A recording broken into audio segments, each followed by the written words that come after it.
नेहा चौधरी का सवाल है कि अपने ब्रेन में जो दो हेमिस्फीयर्स होते हैं, लेफ्ट और राइट हेमिस्फीयर, क्या उसमें कोई हेमिस्फीयर ज़्यादा डेवलप होता है? और जो लोग बहुत ज़्यादा इमोशनल होते हैं तो उनका क्या राइट हेमिस्फीयर ज़्यादा काम करता है, या फिर दोनों इक्वली काम करते हैं?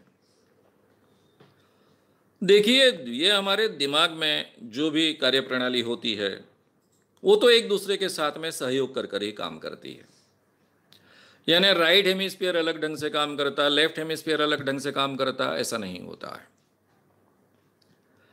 लेकिन संस्कारों के जरिए जो बचपन से हम पर किए जाते हैं उसके जरिए हमने राइट हेमिस्फीयर का कम से कम उपयोग करने का अगर संस्कार किया है, जैसे कि भी ज़्यादा सोचना नहीं है, तार्किक विचार करना नहीं है, इस ढंग से अगर हमको बार बार सिखाया गया, वही हमारे संस्कारों से हमने एम्बाइब किया, यानी हमारे जीवन का, व्यक्तित्व का हिस्सा बनाया, तो हम रीजनिंग बिल्कुल नहीं करेंगे।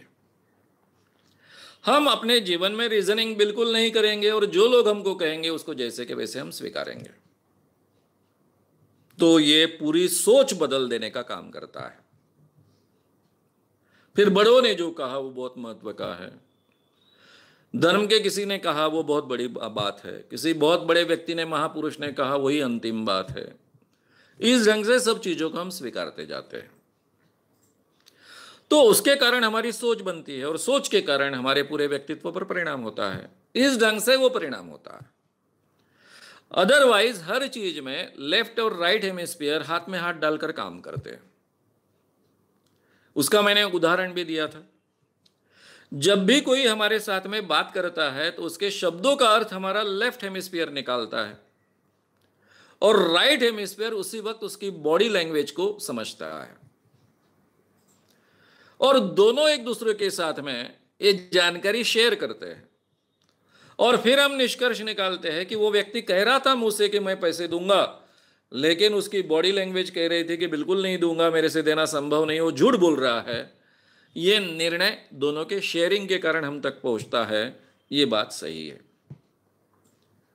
जो लोग ज्यादा इमोशनल होते हैं वो लोग अपने राइट हेमिस्फीयर का ज्यादा उपयोग करते हैं, ऐसा कहा जाता है, क्योंकि वो लॉजिकल थिंकिंग कम करते हैं।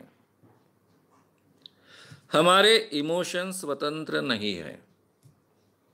इमोशंस में बहना, इमोशंस से प्रभावित होकर कोई भी कृति करना, ये गलत हो सकता है। इमोशंस पर हमेशा कंट्रोल चाहिए, हमारे थिंकिंग प्रोसेस का, हमारे लॉजिकल थिंकिंग का, तो हमारे जीवन में हम सही निर्णय ले पाएंगे, इमोशंस में हम बह नहीं जाएंगे। इसलिए जो इमोशनल व्यक्ति होती है उसके बारे में कहा जाता है कि ये राइट हेमिस्फीयर का ज़्यादा उपयोग करती है, लेफ्ट हेमिस्फीयर का कम उपयोग करती है। आम इंसान के बारे में, आम भारतीय इंसान के बारे में, और खास कर लड़कियों के बारे में ये ज़्यादा होता है, क्योंकि उनको बचपन से इमोशनल बनने के संस्कार दिए जाते हैं। लॉजिकल थिंकिंग उन्होंने कम से कम करना चाहिए, इसी ढंग से उन पर संस्कार होते हैं। इसलिए दोनों का एक सुंदर कॉम्बिनेशन चाहिए। पूरी तरह से हमारा हर निर्णय इमोशन होने के बावजूद तार्किक ढंग से लिया हुआ निर्णय होना चाहिए। वो हमारे राइट हेमिस्फीयर का हिस्सा नहीं हो सकता है, वो हमेशा लेफ्ट हेमिस्फीयर का हिस्सा होगा। तो इसलिए ऐसा भी कहना उचित नहीं कि आपका लेफ्ट हेमिस्फीयर आपको डोमिनेंटली उपयोग में लाना चाहिए, राइट हेमिस्फीयर को कम महत्व देना चाहिए, ये बात मैं नहीं कहूँगा। लेकिन हमारे इमोशंस रैशनल है कि नहीं, उसके आधार पर हम जो निर्णय ले रहे हैं वो सही माने में रैशनल है कि नहीं, साइंटिफिक है कि नहीं, व्यावहारिक है कि नहीं, इन सब चीज़ों की सोच जो आती है वो हमारे लेफ्ट हेमिस्फीयर के जरिए आती है। इसलिए दोनों का सुंदर कॉम्बिनेशन होना चाहिए, इतना ही यहाँ पर मैं कहूँगा। अगर आपको ये वीडियो पसंद आया हो तो उसे ज़रूर लाइक करें, लोगों में ये अवेयरनेस फैलाने में हमारी मदद करें। वीडियो को ज़रूर शेयर भी करें। तो हमारे YouTube चैनल श्याम मानव को विज़िट करें। ऐसे सारे वीडियोस का आनंद लेने के लिए हमारे चैनल को सब्सक्राइब करें। उसके लिए सब्सक्राइब बटन दबाएं। नए वीडियोस का नोटिफिकेशन पाने के लिए बेल आइकन दबाएं।